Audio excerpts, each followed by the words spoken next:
All right, it's August 21st, 2016. I'm John Cantees, and this is your Mountain State Update, joined by Robert Haddy today, just like last week, which was a rerun of the previous week. So Robert's been all over the show lately. Oh, we were a rerun last week? We did. I was out of town last week. You were? What were you doing? I was at a wonderful event called the Hearts of Reality, and it's for Give Kids the World down in Florida. It's a little place where all the Make-A-Wish people come and stay. Oh. So all the reality folks from like Survivor and Big Brother and Amazing Race, they were there, and then there was us. Face-off people. Face-off people were there too. Yeah. Well, that's neat. It's a good thing to do. It was very nice. Yeah, it was a lovely event. Yeah. Raised almost $150,000. Wow. Not me personally, but all of us together. Well, yeah. You couldn't raise all that. Yeah, I couldn't raise that. I mean, you're kind of famous, but I couldn't raise 3 cents. You kidding? Anyway, if you are trying to catch up with the show, be sure to go to YouTube. Mountain State Update has a channel on YouTube. We have our previous episodes up there in kind of a podcast form, so you can check those out at any time. Also, follow us on Twitter at Mountain State Up, and you can reply to us and be a part of the conversation. Tell us we're dumb. Tell us we're smart. Whatever comes to mind. WTSQ. Sure. And obviously, you can listen to us live at WTSQ.org or on the radio if you have one of those. Yeah, radios. What's that thing? It's like a book. It's like it's a box with some knobs and stuff. They're like books. They're these things that exist. Okay, so all right, let's get into the news here. Let's get into what's happening. And my favorite topic, because I'm conditioned to believe it's my favorite topic, kind of like Stockholm Syndrome, Donald Trump. We have to talk about what he's doing. Such an easy target these days. It's like they say low-hanging fruit. That's the low-hanging fruit. It is low-hanging fruit, but there's so much of it. There's so much I low-hanging can't ignore fruit. it. Yeah, there's bushels of it. It's everywhere. I'm shocked. I have to say I'm really shocked that at this point it's still a viable option. Oh, it's viable. And in fact, it's even more viable now because he's reset his campaign. I don't know if you know this, Robert, but he went on stage and he said some things, and now everything's better. And so I'm gonna play the clip of him talking here. Let's hear that. And this is Trump's big apology. Let's start over moment. The language of the insiders, and I've never been politically correct. It takes far too much time. Sometimes, in the heat of debate and speaking on a multitude of issues, you don't choose the right words, or you say the wrong thing. I have done that.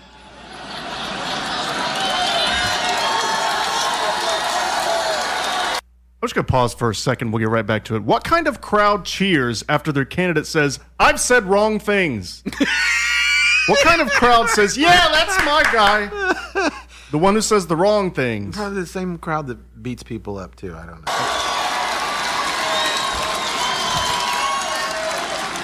And believe it or not, I regret it. And I do regret it. Bizarre. Particularly where it may have caused personal pain. Too much is at stake for us to be consumed with these issues. But one thing I can promise you this, I will always tell you the truth. So that's Trump making his big apology splash. And I will say, for Donald Trump, that was pretty good.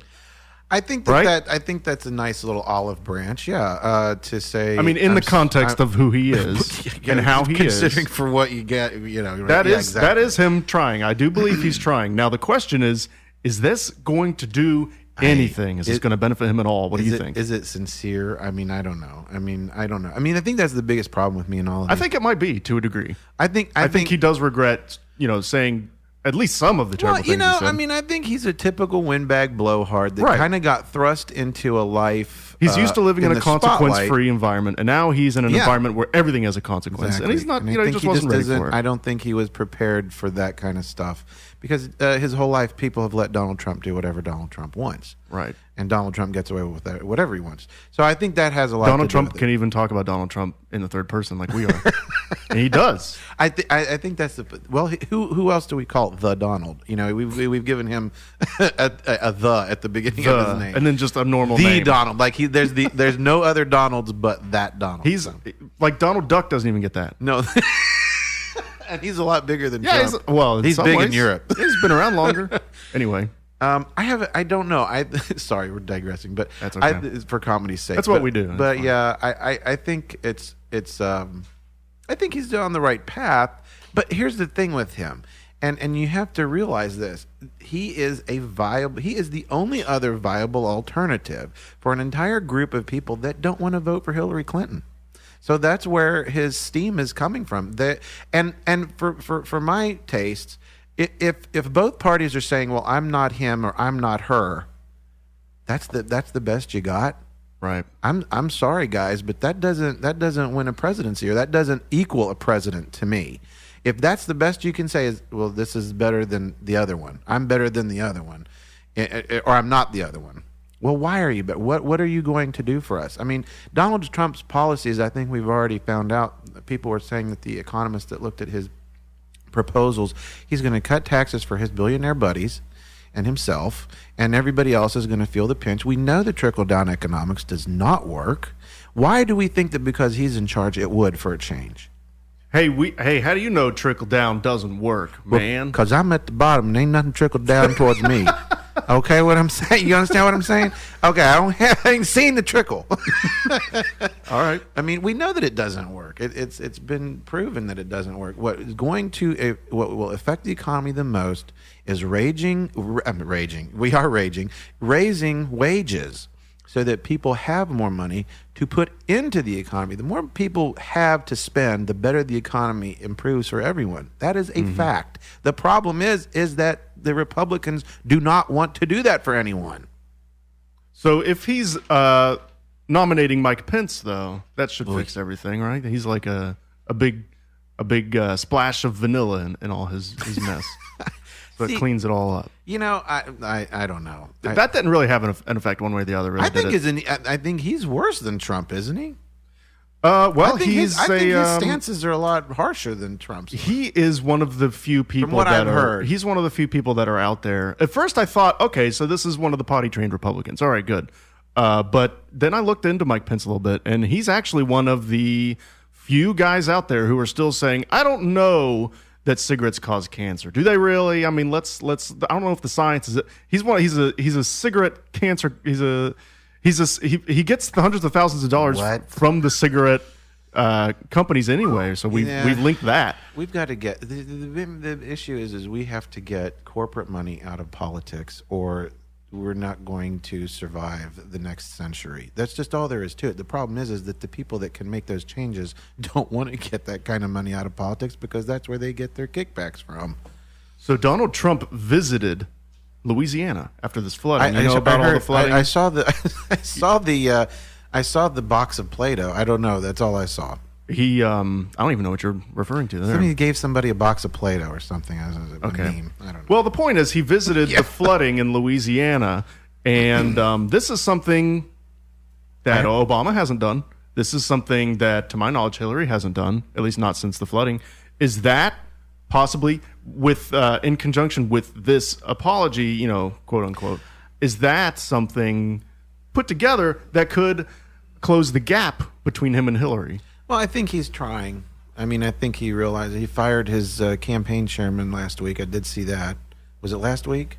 Well, he demoted him, and then the guy stepped down on his own. Well, and I think that was probably a wise decision. I mean, he shook up his campaign quite a bit. He's got some new people in there now. He's got some new blood. I think that's going to help. I think if he gets his act together and has a seat at the big boys' table like the adults, and starts talking like an adult, maybe he will sway some of Hillary's voters. Yes, I think that is very possible. But the problem is we have very short memories as voters and as society in general, and I don't think that people are going to, you know what I mean? People will forget the comments, and they will forget all the stuff.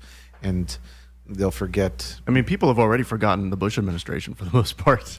I mean, we had a Trump campaign advisor, or a surrogate rather, out on CNN saying that Obama's the one that took us to Afghanistan. I mean, forget that. We've already forgotten the DNC emails. I mean, no, where's that? What happened with all that stuff? So, I mean, we have very short. I'm talking like weeks. our memory span is about weeks, and then as soon as something new pops up, it takes the place of something else. So, in the forethought of American mentality, and I think that's a big issue with voting public a lot. We don't want to question things, and we don't want to do our own researches. Well, the short attention span is definitely an aspect of it, but I also think, in the 24 news cycle and all that, definitely adds to like the ADD nature of the populace. However, I do think that there's an unprecedented amount of crazy things going on at the same time, and it's also just kind of difficult to follow up with everything all the way, because when you get 20% of the way into one issue, 5 other things pop up. And that is, it seems to me that we're in an unprecedented time, or there is just a lot of stuff going wrong at the same time. Oh, yeah. Not to say that the population isn't ADD and needs to correct that. Yeah. But we're also in a sticky situation, so I would cut a little bit of slack there. So you don't think that this is going to close the gap with Hillary Clinton? You think this is going to... She's so far ahead right now. Because, right now we're looking at about a 7 to 10 point gap, depending on where you look. On average, it's about 8 or 9. Margin of error is about 3 or 4. So at the very least, if the margin of error is as bad as it could possibly be, on average, we're looking at about a 5-point gap between the two, which is not nothing in American politics for the general election. Because if you remember, most candidates are within 2 or 3 points of each other, usually within the margin of error. So the debates could shake things up, but until then, I don't know. What do you think? Do you think that he can close this gap? I'm anxious to see what's going to happen in these debates. Yeah, I'm anxious to see that if they're going to open the debates up to Gary Johnson too. And I don't think Jill Stein is going to make it, but I do think Gary Johnson will end up in the debate with them, and that's going to be for a 3-ring circus. Trust me. I think there's way too many forces at play that do not want Gary Johnson in that debate. I wouldn't. If he hits 15%, there's no way they're going to be able to legally keep him out of it. They'll figure something out. They'll change the rule. I mean, it's the same. The people who make these rules are the people who, control the whole process. No, that's true too. And they don't want him in there. So I don't know. We'll see. I would like to see Gary Johnson in there. I would like to see all 4 of them just for the sake of doing it. I would too. To be honest, that would make That would be interesting television. By the way, yeah. I think that would get good ratings, even though they might not blow up. Yeah, I mean, just because they're not meeting the threshold, I think just for the sake of good television, I think that would be something that CNN or MSNBC or somebody should be interested in putting together, or maybe even PBS or something. I don't know. That'd be interesting. But we'll see. Okay, let's shift gears a little bit here away from Trump. Let's talk about Hillary. Now, what's happened here is that both of the candidates have gotten their classified briefings, and this is what traditionally has happened for like the last 60 years, I think, where the two candidates will start getting briefings on foreign policy and what's happening, and it's all classified. And Paul Ryan, everybody's favorite House Speaker, has a bone to pick with somebody getting their classified briefing. Let's listen to that. Look, I was on the ticket in 2012. After the convention, you get the full, deep classified information as part of transition, as part of being a nominee. I think the DNI, Clapper, should deny Hillary Clinton access to classified information during this campaign, given how she so recklessly handled classified information. See, I can't disagree with that. Really? I can't. I mean, I don't like him at all. You know that. Well, yeah. And but he has a very valid point. But why not? I mean, what about Trump? Oh, well, I mean, if you're talking about apples and oranges, but I mean that's the thing. If Hillary's not qualified, then how can you logically say or leave Trump out of that comment? How can you intellectually be honest with you. Come to that conclusion where Trump, yes, he can get the classified information. He's been responsible. Well, of course he's going to say that because he's running for his party. Of course he's not going to say anything about Trump. Well, but I know that, but I'm just saying, for the sake of conversation, since we're on the radio and we're talking about it. Okay, since we're talking about it, yeah, I guess you're right. I mean, that's the whole point. I mean, look, these people are going to do whatever they have to do to make sure their person is going to win. And whether or not he supports Trump, and I would think we've already ascertained he doesn't support Trump, right? He doesn't like him. He endorsed him. He endorsed him. Yeah, it but, was one of these. But he's still condoning one of these endorsements where he needed to do it to get it out of the way, and then right. And then won't talk about it anymore. When when the FBI director stands up and says this person was very careless and mishandled classified information, I mean, I can see why he would say it. I can't say that I think that it's valid, but I think that I can understand why he would say it. Let me give you a little counter argument to that. Okay, Hillary Clinton is probably going to be the next president of the United States. Oh, that's for sure. Okay. She's going to have to deal with these situations that are unfolding right now overseas. Why not get her ready? Why not let her have these? Just because she made some mistakes with the emails, and we can talk about the severity or the degree of the mistakes. Maybe some of them weren't mistakes. I don't know. Yeah. I mean, we could debate the degree of that, but the point is, you're not letting a doctor operate because the doctor has made some mistakes in his past. Whereas Donald Trump, someone who's not a doctor, let him operate because he hasn't made any medical mistakes. You know why? Because he's not a doctor. I like that. That's a good argument for that. Have I changed your mind, though? Have I changed? Well, I don't have it. I mean, there was. Should really have access to the classified documents. I never said. Well, I don't think that she shouldn't, but I'm just saying I can. You said see you agree that Paul Ryan. I think that I did say that. I think I can see why he would say that, and I can't argue with his comment because of what. No, and I think that just to be clear, I think that what he's saying. It coming from that Republican standpoint, I don't think I'm backpedaling. I think I'm just clarifying. But I think what I'm saying is that I understand his point of view. I understand why he would say that. I don't think that it's fair, but I think that he should definitely. I understand why he said it, but I said I couldn't argue with that because again, if you have an FBI inquiry and the inquiry comes back and says this person mishandled information, this person was careless, that's a big issue. And this is what I was talking about earlier. Is that these email things have just gone away. We just brushed it off like nothing happened. There's been no for the DNC leaks. I'm actually kind of curious to see what's going to happen in October. We talked about Mr. Assange last time I was here, and he says there's going to be a huge dump in October that he says in his mind will crush the campaign for her. And I'm worried about that, to be quite frank, because nothing terrifies me more than having Donald Trump as president.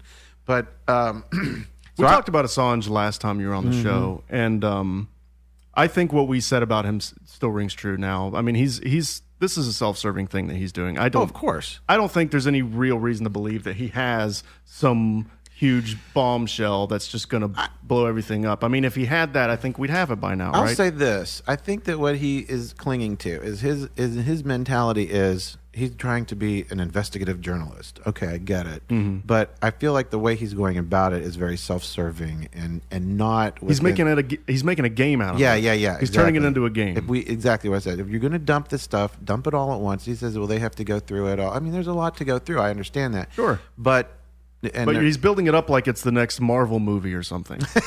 Just right. He's got some publicity people from Disney helping him out.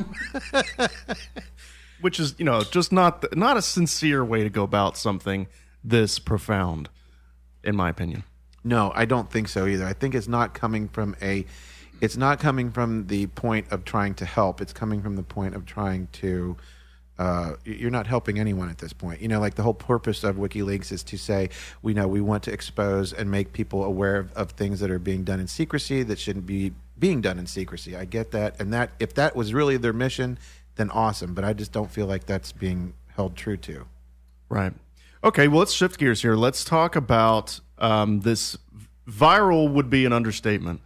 The picture of a 5-year-old boy from Syria, Omran Daqneesh, his image of this bloodied and stunned boy after he was pulled from rubble in the Syrian city of Aleppo. He's become kind of a new symbol for Syria's civilian suffering, and it's resonating pretty soundly worldwide. I mean, this is an image. Have you seen this image? You know what I'm talking about? I watched the video. I watched the lady on CNN start crying during the report. Yeah. That's when I first saw it too. And I think this is a human aspect of something. We're over here in our houses with our Range Rovers and SUVs, and nobody gives a crap what's going on over here because we don't feel that. And again, like I said, we have short memories. When 9/11 happened, people were outraged, and we finally felt that tinge of what happens to people in other countries that do get bombed on a daily basis. And I think that's important to see that. So maybe, possibly, some people will open their eyes a little bit. For me, this is very personal. I'm of a Lebanese background. Right. A lot of people in my family are, if not all of them, are either Lebanese or Syrian. This is a very hot button issue for me, and to see this image it was heart wrenching. It was I don't know. I don't even have words for how I was feeling when I was watching it.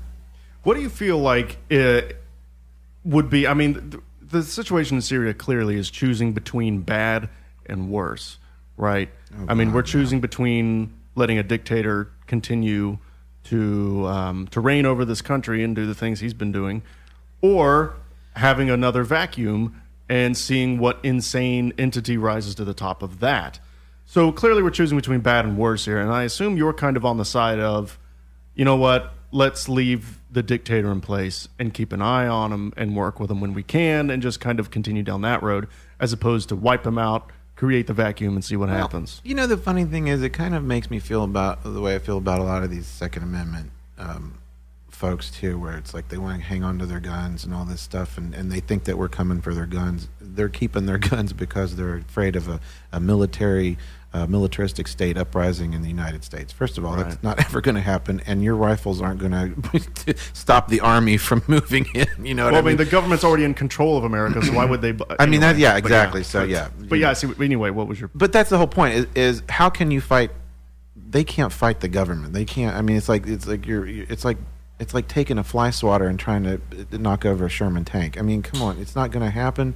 This guy is awful, yes, but we've seen what happens when we take one of these crazy people out of power over in the Middle East, right? We know this from this is how ISIS and Al Qaeda got in control of those regions, is because those people were removed from power, and they were really keeping control of the powder keg. That's how it seems to me. I feel like they have been keeping the crap at shoe level. Yeah. And they really were. They're insane and they're awful. But, I mean, there's always somebody worse out there. I remember my second grade teacher told me this. There's always somebody bigger. There's always somebody worse, And this is just, you're absolutely right. I mean, we stability is what we need. We're choosing between bad and worse. Yeah, I think the same thing is happening here. I mean, the same thing is happening here, right? We have between bad and worse. But, to get back on the Trump rhetoric, I feel like, looking at, the Syrians and Lebanese and things that we're having to deal with, this young man, Khalid Jabbar, was killed in Arizona by someone who was spouting off, a dirty Arab and that kind of thing. Just walked up to his front door, opened the door, and blew the guy away. I mean, this kind of stuff is just going to continue to happen. If we allow people to spew this kind of bigoted, racist hate speech that they're doing, I understand politically correct aside. We have a free country. You can say whatever you want. I get it. You don't have to remind me of that. But this is not what you're doing is adding fuel. You're throwing gasoline on a fire is what you're doing. Right. Well, we've already seen that ISIS has taken things that Trump has said and took them out of context and used them as recruiting tools. We have seen that, especially the comment with him saying that Obama and Hillary are the founder of ISIS and stuff like that. So it's dangerous. It's dangerous. Okay, let's take a break. We're going to take a break. We're going to come back. We're talking about some West Virginia politics going on here. We have an endorsement from Jeff Kessler. Guess who he endorsed? We'll tell you when we come back. Yeah. I walk. All right, we're back. It is August 21st, 2016. This is a current episode you're listening to now, unlike last week, which was a rerun, which we will do from time to time.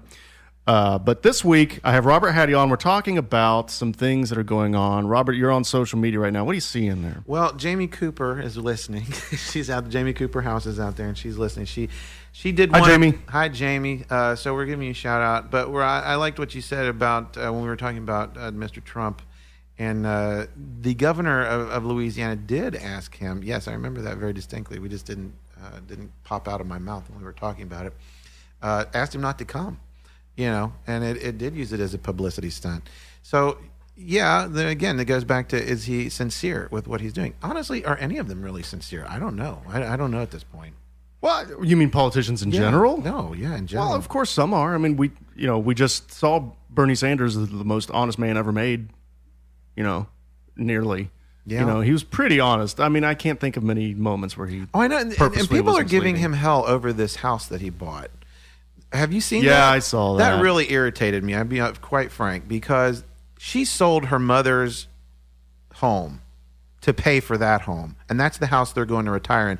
And if you actually look at the house online, it's a very modest home. It's not, this is something that you or I would purchase. It's not something that you would expect someone like a Hillary Clinton type to buy. It's you know such what I a mean? stupid line of attack. It is. They try to they turn can't- Bernie into some kind of rich. That's the thing. They're trying. They're Are you grasping real- at straws. They're Yeah. grasping at straws. They can't find anything. That's the thing that kills me. About And you know her. who does it? There's not a daggone thing in his closet that they can use against him, Right. except to find. Oh, well, he's bought a third house. You know what? Shut up, please. The guy's out of the race. You got what you wanted. Right. Shut your mouth. And you know who's doing this? It's not, for the most part, it's not Republicans. It's Hillary people. It's Hillary people who go after Bernie like this. I mean, Republicans say, he's a socialist, right? And you're like, well, okay, what else you got? Nothing. So that's what Republicans say. Hillary people are the ones who really go after him like this, and I don't get it. This isn't what we were going to talk about. We're going to talk about Jeff Kessler, but now we're talking about this because I don't get that. I don't get it. No. Why go after the thing that Hillary knows she's not as good as? You know why? Because they're still angry that his supporters are still 100% behind him. Many of his supporters are still 100% behind him as a person, and are saying that they're not going to vote for her. So they're trying to tear him down in any way they possibly I've never seen people in the I've never seen a political group, the Hillary followers. I've never seen a political group be such sore winners. I mean, you won. What are you doing? You won the thing. Right. Not only did you win, but you won well, I mean, if you want to say there were some things that went on in Iowa, there was a little bit of weirdness in Nevada. I get you. Even when you account for that, I still think Hillary won this by a convincing margin. She won it. So why go after Bernie? Leave this guy alone. He tried.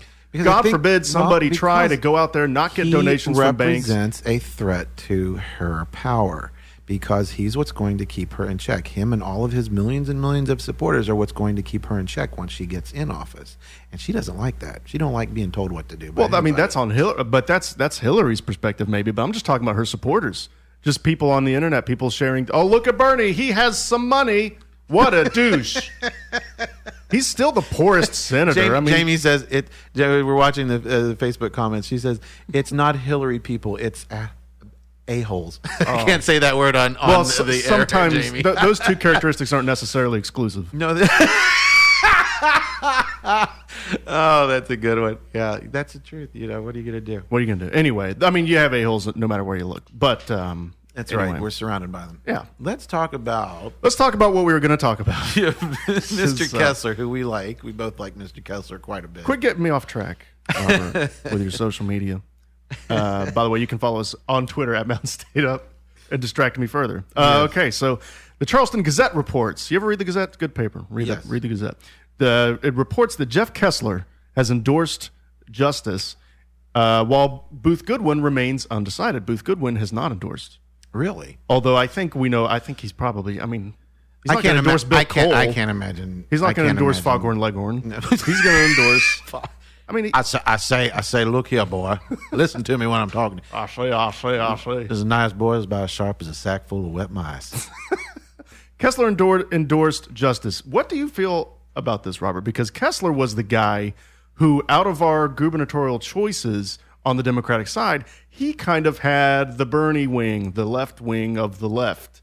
At least that's the way it seemed to me. And now he's going with Jim Justice, the establishment party. He's establishment. Yeah, I would say he's established. I think that's a fair characteristic. He's pretty establishment. He's a billionaire. That's everything that we were, And if you've ever seen a Jim Justice sign, it's all just about coal. Which generally honestly, Democrats, liberals, progressives realize that industry is going away. It's not coming back. Coal is not coming back in any capacity. In fact, I know several coal miners who are out of work. and who are actively pursuing other careers at this point because they know they're not going back in the mines. They know they're not going back in the mines. And it's not my opinion. We're not just. If the miners know they're not going back in the mines, why do the coal bosses think that they're still going to be going back in the mines? Well, here's the thing. I don't think it's genuine. I think it's dishonest. That's why I don't like it. That's why I don't like that line. Disingenuine. I don't There's like no that way whole, they we're can bringing do the that, coal yeah. jobs back. No, how? No, you're not. I'd like to. That's a good question, though, John. How do they intend to do that? What is the plan of action? It's just an empty slogan. But what is their plan of action? Exactly. Is this just rhetoric that we're listening to at this point? Where is you put your money where your mouth is? Tell us how you're going to do that. If that's what you're going to base your entire campaign on, please do so. Tell us what you're going to do. Right. Because I'd love to know. I'd love to know what their answer is. I'm curious how you're going to bring something back that doesn't exist anymore. I mean, it's bizarre. And if you really had respect for the coal miners, if you really wanted to help them out, what you would be doing is saying, let's get a transitional program in place. Let's set up windmills, have these guys be the first, give first dibs on these new jobs that are coming. Let's set up a transition program, education programs, subsidize it as much as we need to. Whatever we need to do to get these guys back on their feet and help them out, because instead of just giving them empty promises. Bernie was sponsoring a bill that would have done that for people. That would have retrained them, would have made government funds available to retrain the workforce.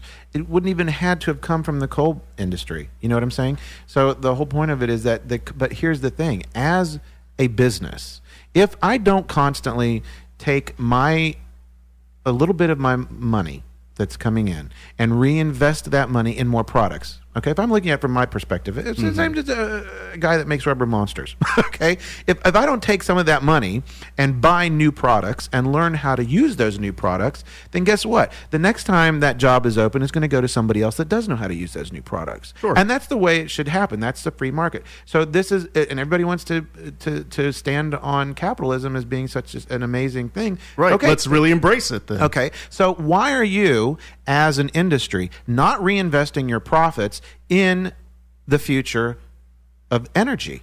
You're not doing those things because why? Because you're putting more of that money back in your pocket. It's just or in your campaign fund. Well, it just boils down to greed. It's greed, plain and simple, and they want to keep as much money as they possibly can. Instead of worrying about their workforce, instead of worrying about their industry, instead of trying to figure out, well, we can reinvest into green energy.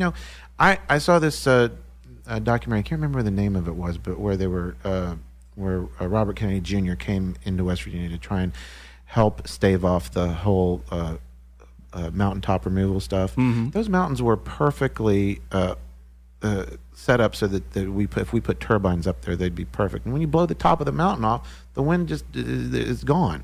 So it doesn't. Or you work. can't reach it. Rather, yeah, wind is still there. Yeah. What I'm saying. It disperses to the point where it's not trapped in the valley. Right. Okay. So I don't know the science behind it. I'm not a well, I mean, scientist, you get your point across with that, right? And so we have the ability to embrace green technologies in West Virginia, but they just don't want to. Well, it's easy. It's easier to win an election in West Virginia by just shouting coal at the top of your lungs, shouting it louder than the other guy. I think, or at least they feel like it's easier. It might not be that way forever, and I think we are starting to see the tide turn on that one. But that seems to be, at least to them, from their perspective, that's just the easier way to win the election. Just shout coal. Just be the guy that says it more. Well, and I think that's what's happening between the two of them at this point. So at this point, I feel like Justice is really, and Cole, both of them are going to have to stand apart from each other. There's going to have to be some kind of a deciding factor between. You're going to have to make yourselves discernible from one another. Right. And I don't think they're doing that. But I would do anything in the world to prevent Bill Cole from becoming governor. I mean, you're kind of in the same. You're kind of in a microcosm that you are in the general election. Where you're choosing between exactly, kind of an establishment Democrat who's going to give you maybe 25-50% of what you want, and which isn't terrible. Let's be real here. It's better than moving backwards, and I think Bill Cole is just going to move us backwards as he already has running the legislature. He's really put a number on this state and the people in it, and I just think that if he becomes governor, it's just going to get a lot worse. I heard a Republican talking point around the West Virginia radio sphere just recently. And basically all the negativity of this last session and, the special session that was needed because they couldn't get a budget together and all this, all the negativity that came from that is basically being put on Tomlin's head because he didn't have the right the revenue was less than I guess he expected it to be. Do you think there's any validity to that talking point, to that perspective? Because that's what I've been hearing from Republicans in the area. I guess if you want, that's the whole thing.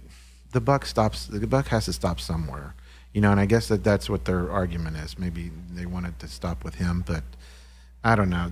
We do have an issue in this state. We don't have enough revenue.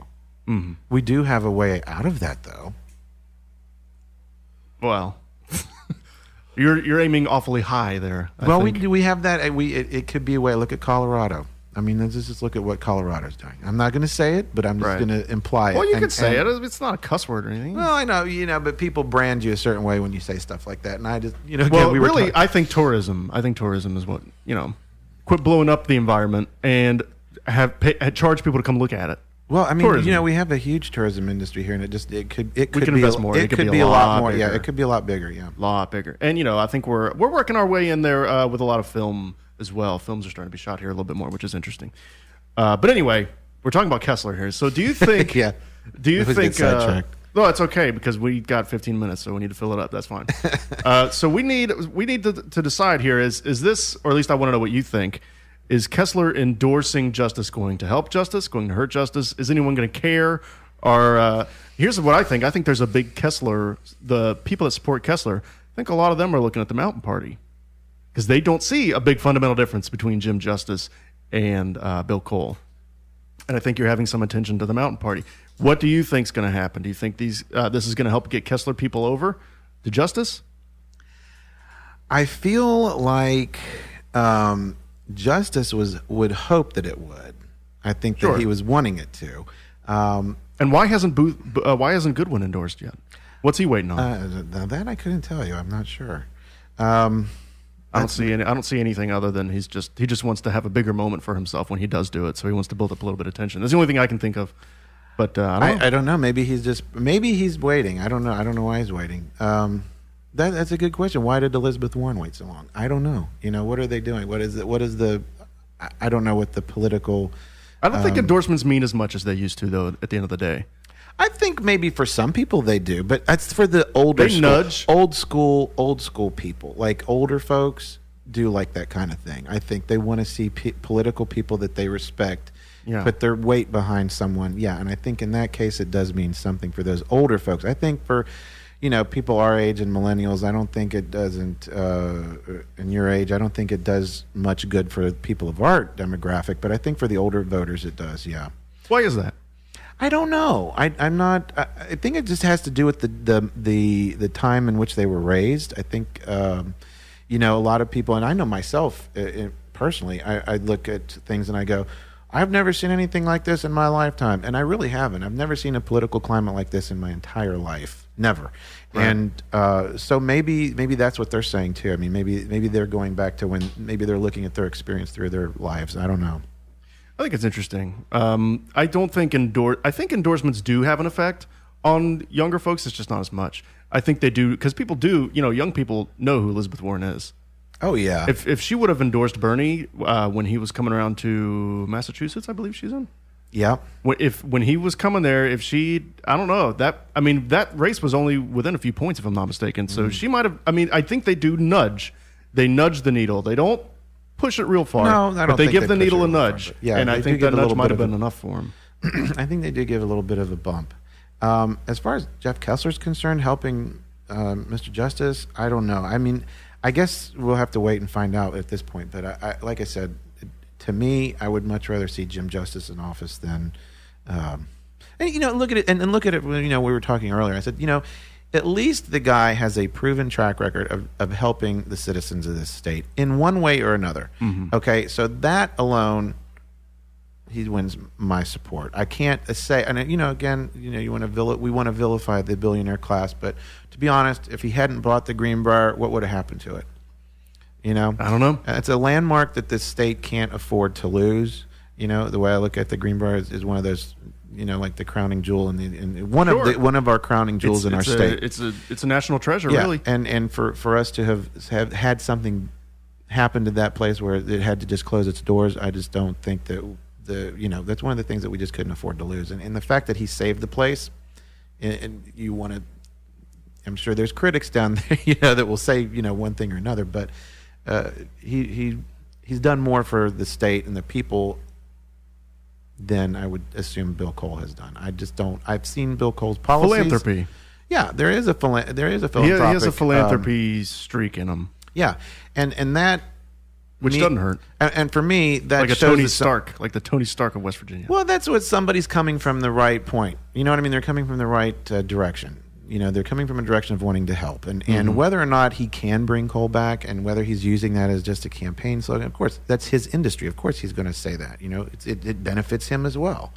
If that benefits him. So, of course he'll say that. But I don't know that it's a bad thing for him to say that. But I do think that he would be innumerably better for the state than Bill Cole would. So you're throwing your support behind justice. You're not going Mountain Party. I don't think so. I don't think so because again, remember when we were talking last time? And you were a Kessler guy, but yeah. So maybe I'm wrong about my theory. I was torn between. I was for Booth, but you were a Booth guy. I was a Booth guy, but I like Kessler as a representative. If Goodwin weren't in the race, you would have been. If Goodwin wasn't in the race, I would have been for Kessler. Yes. Sure. But I feel very strongly Booth. I was very strongly with Booth. You know him. You met him. Yeah. And I think that. For me, when we were voting, when we were talking about electoral college system, last time I was here, I said, well, because we're not voting Republican and the state, the electoral votes are going to go all to Donald Trump anyway, it doesn't matter who we vote for nationally. It doesn't. We can vote for Mickey Mouse if we wanted to, and it wouldn't affect who wins this state. It's not going to affect. You vote for Hillary, or I vote for Jill Stein, or you vote for Gary Johnson. It doesn't matter because electorally, West Virginia is going to go to Donald Trump. We know this. There's no way around it.